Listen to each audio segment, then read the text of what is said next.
Welcome to another episode of Rim Shots with Sean right here on the Rock Rage Radio Network. And I have a gentleman here by the name of Simone say your last name for me again, sir. Mularoni. Mularoni. He says it a lot better than I do. The band's DGM, and I want to thank you for being here. How are you? Thanks for having me. It's all good. Thanks. So, I I do this podcast. I'm introduced to bands that and performers that I might not necessarily cross paths with or find out about, and then public relations people put me in contact with them, and then I'm introduced to some great music. So why don't you tell my viewers about DGM? Yeah, I mean, the band started back in 94, but I actually joined the band in 2006 or 5. So Okay. basically, the actual incarnation of the band is basically like a new band, because pretty much all the members are changed. And we were stupid enough to not change the name. So we're going on with the same name, but it's basically like a 2.0 version of the original band. I'll ask you about that because oftentimes you see bands like so Foreigner just goes in the Rock and Roll Hall of Fame last week, and there's really nobody from the original band of Foreigner anymore, but they're still out there touring because people love the music. Yeah. And my contention to people has always been, if you like it, great. If you don't go. But don't ruin it for anybody else. Did you guys kind of do you deal with that sometimes with some of the old fans where they say, there's no No, former members? no, we unfortunately we have not the sales and the numbers of Foreigner or that similar acts, but it's again, I said we should have changed name because basically after I joined, and we pretty much changed everything. The style, the sound, and we are for the last 15 years plus. We just played the new songs, and nobody ever asked us, "Oh, why don't you play the old stuff?" Because again, it's like a new incarnation of the band, and yeah, we kept the name because when I joined, I was the last one, so I didn't have the power of to say to the guys, "Oh, why don't we change name?" And the band was going good in Italy, and they thought it was the best idea. So that's it. But basically, I think we never even played the old stuff, from the 90s and early 2000. So as you were talking there, I've crossed paths with an awful lot of Italian bands in the last year and a bit.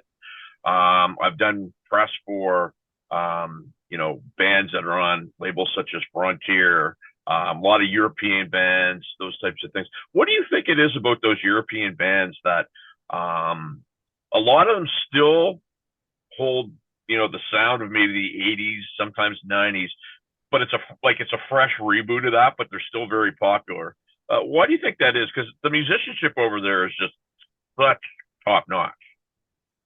I think I have my own idea, which I don't know if it's the truth, but I think all the European and especially Italian bands more than the others, we didn't ever have like a background in rock music. Right. I mean, our countries are rooted in like folk stuff and classical, you know.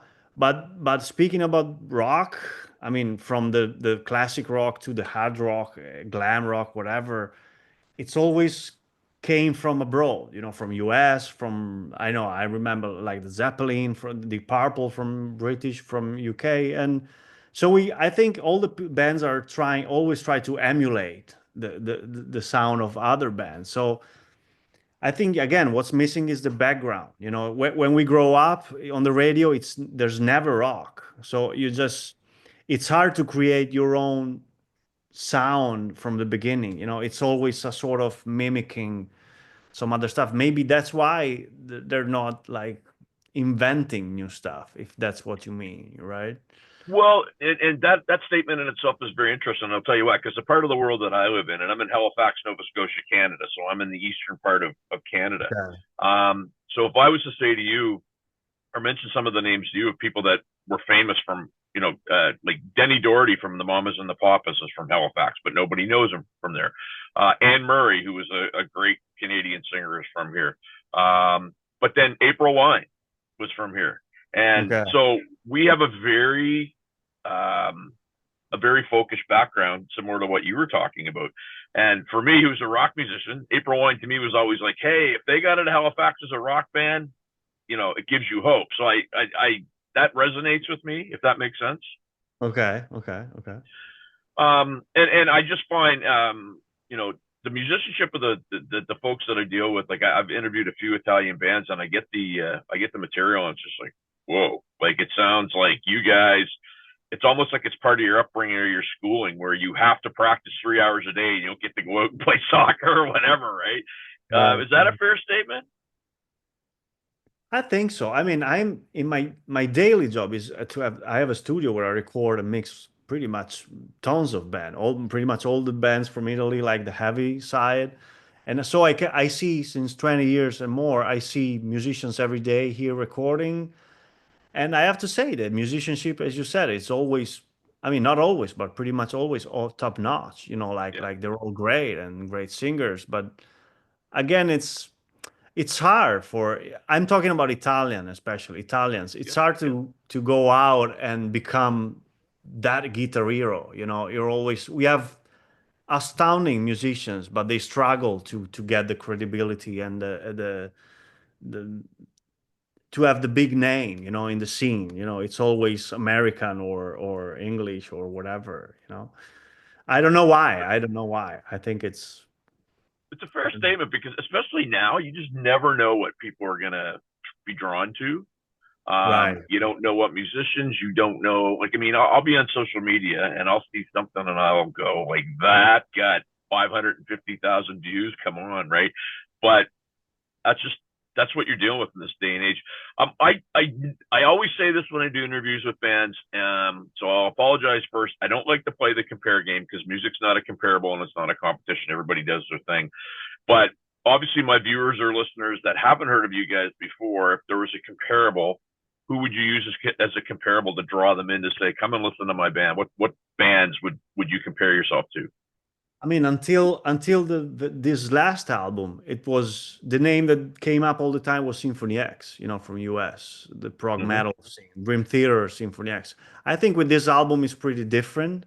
We went more into the prog rock kind of thing. So I mean, the bands that are inspiring us now are pretty much the classics, like the Kansas from US, the Nice. melodic side, and then we have like the modern acts like Porcupine Tree and all this kind of stuff. You mix it with the old progressive metal thing that we always love, like Symphony X Dream Theater. So a mixture of this, like more heavy and fast stuff mixed with the more classic prog, from the 70s. And Simone, I'm gonna guess you record your material in your studio, or you guys infuse some technology type things where people are recording remotely in that type of scenario. No, I mean, all the albums I did with the band, I always did here in my studio. I mean, not here, not exactly here because I had a different one a few years Right. ago. I still, even if most of the album that I produce are recorded like remotely and they send me tracks, when it's my own stuff, I really enjoy being in the room fighting with the other guys, like fighting Yeah. or a vocal line that everybody has different ideas. But I think that's fight gives you the sparkle that gives you the band sound rather than receiving files from. We could easily do that and save Yeah. money and time, but I still, okay, I always take this as, okay, this is not work, like every day's work when I mix stuff from everyone via email. This is my album, so I have to enjoy it other than work. So I tend to have the guys here for a few days and then we have barbecue and then we go out and then we drink some. Nice. So it's a more cohesive experience rather than sending tracks via email. Well, and that's cool because I record tracks for an artist here in Canada, but I also do tracks for people where I just go in a studio and just bang them off and send them the stems and stuff.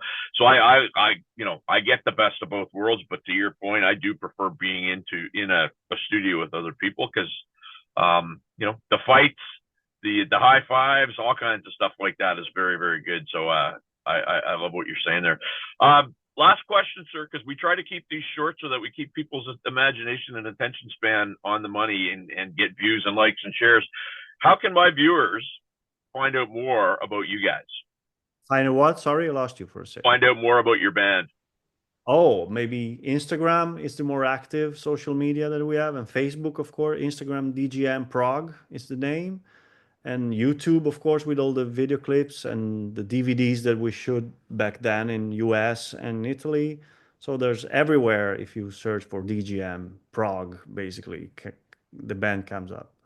Well, I tell you what, my background is in Prague. I mean, I grew up a Kiss fan and a Van Halen fan, but I certainly love and respect Prague, and I've got a huge audience of Prague players and Prague fans. So I definitely will kick this out to them and kick your music out to them. And thank you so much for taking the time to chat with us here today, my friend.